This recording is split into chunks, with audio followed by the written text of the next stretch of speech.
কেউ আসছেন মালদা থেকে নদিয়া, কেউ আবার মালদা থেকে রেজিনগর। দীর্ঘ পথ বাসে আসলেও লাগছে না কোনো ভাড়া। সরকারি বাসে মহিলাদের ফ্রি বাস পরিষেবা চালু হতেই খুশি মহিলা যাত্রীরা। সোমবার থেকেই রাজ্যে মহিলাদের জন্য চালু হয়েছে সরকারি বাসে ফ্রি সার্ভিস।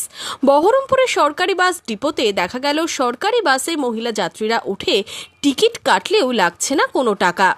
আপনি বলে দিচ্ছি না টাকা দিচ্ছি, আমি বলে দিচ্ছি না আজকের থেকে ফ্রি, তার বিনিময়ে টিকিট দিচ্ছি। যাদের মানে ছেলেদের মেয়েদের বাদে আর ছেলেদের টিকিট দিচ্ছি পয়সা সহ, যেটা আর কি অ্যামাউন্ট আসে, আর মেয়েদের তো ফ্রিতে আর কি টিকিটটা দেওয়া হচ্ছে। মহিলাদের কোনো রকম টিকিট লাগছে না, না, যেখান থেকে উঠবে সেখান থেকে অনুযায়ী যেখানে নামবে সেই পর্যন্ত টিকিটটা ফ্রি। যে কোনো একটা আধার কার্ড হোক, ভোটের ফটো হোক, সরকারি ডকুমেন্টস লাগবে আর কি রাখতে আগামী দিনগুলোতে। যেহেতু আজকে প্রথম দিন, অনেকে জানে না, অনেকে টাকা বের করে দিচ্ছে। আমরা বলছি দিদি বা ম্যাডাম বা বোন আজকে ফ্রি আর কি, উইদাউট পেতে যাবে। অনেকে এটা জানে না আর কি, অনেকে আবার জানে। ব্যাপারটা এই হচ্ছিল। ভালো লাগলো, আমাকেও ভালো লাগলো টিকিট কেটে, ওনারাও খুশি হলো খুব। হ্যাঁ, এতদিন ধরে সরকারি বাসে মহিলা যাত্রীদের ভাড়া দিতে হতো, তবে বিজেপি সরকার ক্ষমতায় আসার পর সিদ্ধান্ত নেয় 1 জুন থেকেই মহিলাদের বাসে ফ্রি সার্ভিস। সেই মতো এদিন থেকে ফ্রি বাস পরিষেবা মেলায় খুশি মহিলা যাত্রীরা। বাসে উঠেছি, তারপরে দিয়েছে, তার জন্য আপনাকে কন্ট্রাক্টর দাদা দিয়েছেন। হ্যাঁ, আপনাকে কোনো আই কার্ড বা কিছু দেখাতে হয়েছিল? না কিছু দেখাতে হয়নি। বাসে উঠেছি, তারপরে যখন ভাড়া চাইলেন দাদা, তো তখন দিতে গেলাম, তখন কন্ট্রাক্টর দাদা বললো যে আজকে ফ্রি, আজকে খুশির দিন তোমাদের। সেটাই কোথা থেকে কোথায় যাচ্ছেন? মালদা থেকে এসেছি, এখন নদিয়া যাচ্ছি। এই যে মালদা থেকে এসেছেন বহরমপুর? হ্যাঁ, সম্পূর্ণ বিনামূল্যে? হ্যাঁ, সম্পূর্ণ বিনামূল্যে। তারপর এখান থেকে যে নদিয়া যাব, তাও বিনামূল্যে? হ্যাঁ। কতটা খুশি? অনেকটা খুশি। মালদা থেকে আসছি। এই যে আজকে বাসে ভ্রমণ করছেন, আপনাকে কি পয়সা দিতে হচ্ছে? না, সম্পূর্ণ বিনা পয়সায় ভ্রমণ করছেন? হ্যাঁ। কতটা খুশি? খুবই খুশি। কোথায় যাবেন? রেজিনগর।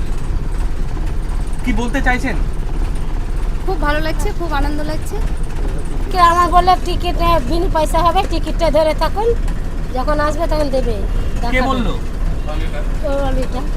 কোথায় যাবেন? রানাঘাট। কতটা আনন্দ? আনন্দ ভালো। সরকারি বাসে মহিলাদের টিকিট দেওয়া হলেও সেই টিকিটে থাকছে না কোনো টাকার অঙ্ক, গন্তব্য লেখা থাকছে তাতে। এই নিয়ে কি বলছেন টিকিট পরীক্ষক? 1 জুন থেকে বর্তমান সরকার যে আমাদের মহিলাদের ফ্রি বাসে যাতায়াতের সুবিধা করেছেন, তাতে আমরা খুব কৃতজ্ঞ।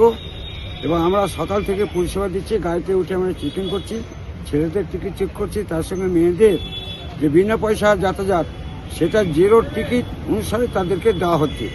এতে মহিলারা খুব খুশি, আমরাও খুশি, এবং পশ্চিমবঙ্গবাসীও খুব খুশি যে আমাদের মা বোনেরা যাত্রী পরিষেবা খুব উন্নত, তারা যাতায়াত করছে এবং তারা দূর দূরান্তেও যাচ্ছে, সবাই যাচ্ছে। কেউ সাজুরমোহর, ডলিয়ান, উমরপুর, কুচবিহার থেকে কলকাতা পর্যন্ত সব যাত্রীরা যাচ্ছে। বিশেষ করে মহিলাদের আজকে ভিড় দেখা যাচ্ছে। আমরা সকাল থেকে বহরমপুর থেকে আমরা রানিং অবস্থা বিভিন্ন গাড়িতে চেকিং করলাম, এবং মহিলাদের কন্ডাক্টর, পরিচালকরা তারা টিকিট আমাদের সামনে দিচ্ছেন, 0 টিকিট। সরকারি বাসে যাত্রা ফ্রি হওয়ায় খুশি মহিলারা। Bureau report, imagine community media.